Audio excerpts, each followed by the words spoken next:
বর্ষ 1892। মাঘের এক হাড় কাঁপানো ঠান্ডা রাত। নদীর পাশের গ্রাম কাকুনপুর তখনও পুরোপুরি মানুষ ভর্তি হয়নি। ঘরে ঘরে কুপি জ্বলত, আর দূরে বাঁশঝাড়ের ভেতর থেকে শেয়ালের ডাক ভেসে আসত। চারদিকে কুয়াশার চাদর টেনে বসে আছে, আর বাতাসে এক ধরনের ভিজে স্যাঁতস্যাঁতে মাটি আর পচা পাতার গন্ধ। এই গ্রামটার নামের সঙ্গেও একটা অদ্ভুত কাহিনী জড়িয়ে আছে। শোনা যায় কাকনপুরের মাটি আগে নাকি একেবারে উর্বর ছিল না। মাঝখানে শুধু একটা পুরনো শ্মশান, চারদিক জঙ্গল। সেই শ্মশানেই আগে দাহ করা হতো লাশ। কিন্তু এক রাতে এমন কিছু ঘটল যাতে মানুষ শ্মশানটা এড়িয়ে চলতে শুরু করল। কথাটা ছড়িয়ে আছে, কিন্তু খুব কম লোকই আজকাল বিস্তারিত বলে, কারণ যারা বলতো তাদের কারো না কারোর ওপর নাকি অঘটন নেমে আসত। সেই সময় গ্রামের দক্ষিণ দিকের শেষ মাথায় থাকত লক্ষণ হালদার আর তার মেয়ে শ্যামা। শ্যামা দেখতে যেমন সুন্দর, তেমনি একটু চুপচাপ স্বভাবের। চোখ দুটো সবসময় যেন ভিজে ভিজে, কেমন এক অদ্ভুত মায়া আর অজানা আতঙ্ক মিশে থাকত তার চাহনিতে। কোথাও বেশি যেত না, মানুষের সঙ্গও বেশি ভালো লাগতো না ওর। গ্রামে সবাই বলতো, মেয়েটার মনে কই জানি কেমন একটা ভয় পেয়ে থাকে সব সময়। লক্ষণ মেয়ে নিয়ে খুব গর্ব করত, কারণ ওদের বংশে নাকি মেয়েদের একটি অদ্ভুত ক্ষমতা ছিল। ওরা নাকি মৃতদের স্বপ্নে দেখতে পেত, তাদের কথা শুনতে পেত। লক্ষণের মাও নাকি এমনই ছিলেন। শ্যামা ছোটবেলা থেকেই অদ্ভুত সব জিনিস দেখত। মাঝে মাঝে রাত্রিরে কেঁদে কেঁদে উঠে বলতো, বাবা, ওরা আবার ডাকছে শ্মশান পাড়ের দিক থেকে, বলে এবার আসিস, একা আসিস। লক্ষণ এসব কথা শুনে ওকে বকাঝকা করত। ও সব বাজে কথা মুখে আনবি না, পেতনি টেতনি কিছু নাই। কিন্তু লক্ষণ নিজেই রাতে কখনো ওই শ্মশানের পাশ দিয়ে যেত না, এটা গ্রামের সবাই জানত। সেই বছরটা অন্য রকম ছিল। গ্রামে দুর্ভিক্ষের মতো পরিস্থিতি, বৃষ্টিও ঠিকমতো হয়নি। গরু ছাগল রোগে মরছে, মানুষজনও অকারণে অসুস্থ হয়ে পড়ছে। কারোর জ্বর নামছে না, কারোর চোখ ফাঁকা হয়ে যাচ্ছে, কারোর আবার রাত্রিরে হাঁটতে বেরিয়ে ভোরে জঙ্গলে মৃতদেহ পাওয়া যাচ্ছে।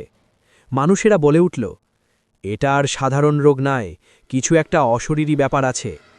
ধান কাটার সময় গ্রামের বৃদ্ধ গুণিন হরেকৃষ্ণ পাগলা বারবার সাবধান করে বলতো, দক্ষিণের শ্মশানের দিকের বাতাস ভারী অন্ধকার হয়ে গেছে, কেউ সন্ধ্যার পর ওদিকের পথে যাস না, বিশেষ করে মেয়েরা, একদম না। কিন্তু অদ্ভুতভাবে ঠিক সেই সময় থেকেই শ্যামার স্বভাব পাল্টাতে শুরু করল। রাতে ওর ঘুম আসত না, কানের পাশে কেউ যেন ফিসফিস করে কথা বলে। মাঝরাতে দরজা খুলে বাইরে বেরিয়ে যেত, কখনো বারান্দায় দাঁড়িয়ে থাকে, কখনো ড্যাবড্যাবে চোখে অন্ধকারের দিকে তাকিয়ে বলে, ওরা দাঁড়িয়ে আছে বাবা, ওখানেই। ওরা বলে আমি গেলে আর কাউকে ডাকবে না। লক্ষণ ভয়ে আর রাগে একসাথে চেঁচিয়ে উঠত, কারা কারা ডাকছে তোকে? শ্যামা ফাঁকা গলায় উত্তর দিত, যাদের তুই ওখানে আগুনে পুড়িয়ে দিয়ে এসেছিস, যাদের কান্না কেউ শোনেনি। লক্ষণের গায়ের রক্ত ঠান্ডা হয়ে যেত, কারণ একটা কথা শুধু সেই জানত, গ্রামে এখনকার শ্মশান হয়নি তখনও। দক্ষিণের ওই পুরনো শ্মশানেই সে বহু লাশ পুড়িয়েছে জীবনে, আর সব লাশই ছিল স্বাভাবিক মৃত্যু না। কারোর মাথায় রহস্যময় আঘাত, কারোর গলায় দাগ, কারোর মুখ বিকৃত হয়ে আছে, যেন শেষ মুহূর্তে ভীষণ ভয়ে চিৎকার করেছিল। কিছু কথা সে কাউকে কোনোদিন বলেনি। রুমাল পার্টির মতো কোনো এক গোপন অপরাধের বোঝা নিয়ে লক্ষণ বেঁচেছিল। গ্রামের কেউ জানত না পুরোটা, শুধু হরেকৃষ্ণ পাগলা একদিন ঘুরিয়ে ফিরিয়ে তাকে বলেছিল, লক্ষণ, মৃতরা সব সময় চুপ করে থাকে না রে, কারোর কারোর বুকের হাহাকার মাটির ভেতর গিয়ে জমে না, হয়তো কারোর উপর ভর করে আবার ফিরে আসে। লক্ষণ ভেবেছিল বুড়োর পাগলামি, কিন্তু সেই মাঘের রাতে সে বুঝল ওটা পাগলামি ছিল না। সেই রাতটার কথা আজও অনেকে খুব আস্তে আস্তে বলে। একটু ত্রিশূল ঠেকলেই যেন কেটে যাবে এমন টানটান শীতল অন্ধকার। দূরে গাঙের জল যেন অকারণে গড়িয়ে যাচ্ছে, আর হাড়ের ভেতর ঢুকে যাচ্ছে ঠান্ডা। লক্ষণের বাড়িতে সেই রাত্রিরে হঠাৎ সব বাতাস থেমে গেল। কুপি নিভে যাচ্ছে, আবার নিজে থেকে জ্বলছে। মাটির ঘর, খড়ের চাল, চালের ওপর যেন কেউ হেঁটে বেড়াচ্ছে টুপটাপ করে।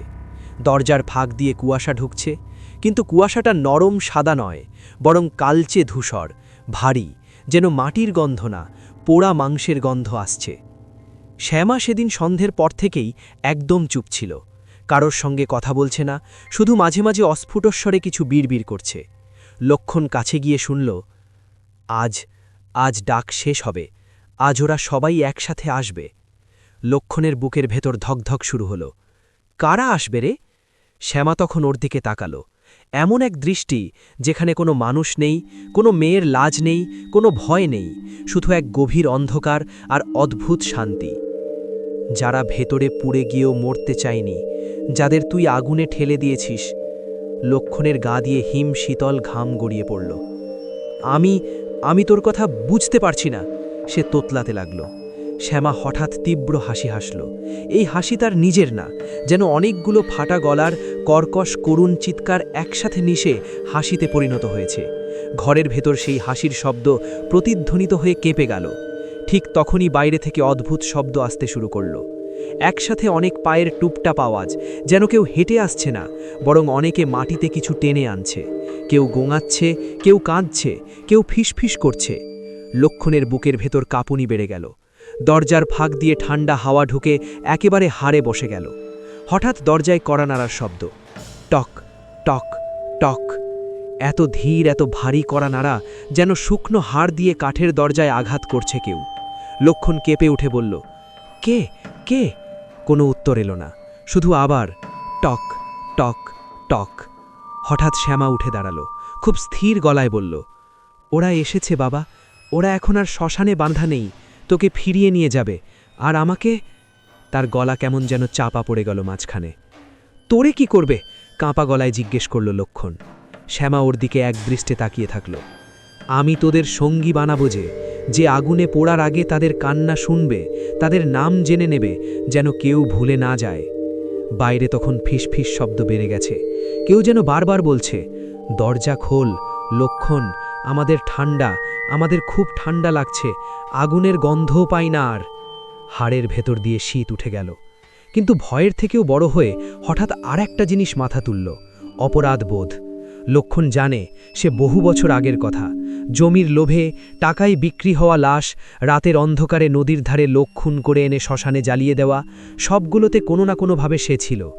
তার সামনে তখন একটাই রাস্তা, পালিয়ে যাওয়া নাকি মুখোমুখি হওয়া। কিন্তু দরজা খোলার সাহস তার নেই।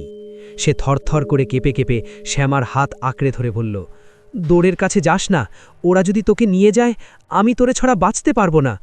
শ্যামা তখন খুব শান্ত স্বরে বলল, আজ যে আসলে বাঁচবে সেটা আমি না তুমি, সেটা ঠিক করবে ওরা বাবা। আর তুই এতদিন যাদের অন্ধকারে পাঠিয়েছিস, আজ তারা প্রথমবার আলোর সামনে দাঁড়াবে। হঠাৎ কুপি নিভে গেল। পুরো ঘর অন্ধকারে ডুবে গেল। শুধু বাইরে কুয়াশার মাঝে কেমন চুন সাদা এক ফিকে আলো ছড়িয়ে আছে, যেন শ্মশানের চিতার পুরনো আগুনের শুকনো ধোয়া জমে আলো হয়ে গেছে। দরজায় এবার আর কড়া নাড়ল না কেউ। ধীরে ধীরে আস্তে আস্তে দরজার নিচের ফাঁক দিয়ে ভেতরে ঢুকতে শুরু করল ধোঁয়ার মতো কিছু। কিন্তু ওটা ধোঁয়া নয়, ওটা নিঃশ্বাসহীন শীতলতা। সাথে সাথে ঘরের ভিতর ছড়িয়ে পড়ল কাঁচা পোড়া মাংস আর পচা ফুলের গন্ধ একসাথে। লক্ষণ আর নিজেকে সামলাতে পারল না। গলা শুকিয়ে কাঠ হয়ে গেছে। সে হাঁ করে তাকিয়ে রইল দরজার দিকে। দরজার কাঠ আলগা হয়ে কাঁপতে লাগল, কিরমির কিরমির। একটা সময় ধীরে ধীরে দরজাটা সরে গেল খানিকটা। ফাঁক দিয়ে প্রথমে দেখা গেল একটা হাত, কালচে, পুড়ে গিয়ে চামড়া উঠে গেছে, আঙুলগুলো আধ গলা গলা, নখগুলোর নিচে কাদার দলা জমাট বেঁধে গেছে। ওই হাতটা দরজার কপাট আঁকড়ে ধীরে ধীরে ভেতরের দিকে ঠেলতে লাগল। শ্যামা তখন একটুও ভয় পাচ্ছে না, বরং ওর মুখে কেমন নরম শীতল হাসি। দেখেছিস বাবা, ওরা আসবেই বলেছিলাম তো। ধীরে ধীরে দরজাটা অর্ধেক পর্যন্ত খুলল। বাইরের কুয়াশার ভিতর দিয়ে কয়েকটা অবয়ব দেখা গেল। কেউ আধেক পুড়ে গেছে, কারোর মাথার চুল ঝলসে গিয়ে তেদোর মতো দাঁড়িয়ে আছে, কারোর মুখ আর গলা একাকার হয়ে লেপ্টে আছে পুড়ে গিয়ে, চোখ দুটো সাদা হয়ে নির্নিমেষ তাকিয়ে আছে সামনের দিকে। তাদের কারোর মুখে ঠোঁট নেই ঠিকমতো, তবু ফাঁক দিয়ে আস্তে আস্তে বেরিয়ে আসছে শব্দ। লক্ষণ, তুই আমাদের আগুনে ফেলে দিয়ে চলে গেছিলি, তুই দেখিসনি আমরা কতক্ষণ ধরে পুড়ছিলাম, আমাদের কেউ কান্না শোনেনি। লক্ষণের গা দিয়ে রক্ত সরে গেল। ওর বুকের ভেতর দম আটকে আসছে। চেষ্টা করেও গলা দিয়ে এক টুকরো শব্দ বেরোচ্ছে না। ওদিকে শ্যামা এগিয়ে গেল দরজার মুখের দিকে। লক্ষণের মাথা ঝিমঝিম করছে, কিন্তু তবু ধরা গলায় বলে উঠল, ওরা তো তোর কিছু করতে আসেনি, ওরা আমার বিচার চাইবে, তুই যাস না এগিয়ে। শ্যামা পা থামালো না, একেবারে দরজার গলায় গিয়ে দাঁড়ালো। আর তখনই দেখা গেল তার মুখটা বদলে যাচ্ছে। নরম মেয়েলি মুখে যেন এক এক করে ভেসে উঠছে বহু মৃতের ক্ষতবিক্ষত চেহারা। কখনো চোখ ফেটে গেছে, কখনো গলা কাটা, কখনো মুখ পুড়ে গেছে, আবার মুহূর্তের মধ্যে সব মিলিয়ে যাচ্ছে, আবার নতুন মুখ উঠে আসছে। তার দুটো চোখের ভিতর গভীর অতল কালো গর্তের মতো অতৃপ্তি। মনে হয় সেই অন্ধকারের ভিতরে নিঃশব্দে চিৎকার করছে শতাধিক আত্মা। শ্যামা মুখ খুলল, কিন্তু তার কণ্ঠ নয়, একসাথে বহুজনের গলা। বাবা, তুই শুধু আমার না, অরো অনেকের বাবা। তোর পাপের আগুনে যারা জন্মের আগেই শেষ হয়ে গেল। লক্ষণের শরীর কাঁপতে লাগল, স্মৃতিগুলো ঝড়ের মতো ফিরে আসতে লাগল।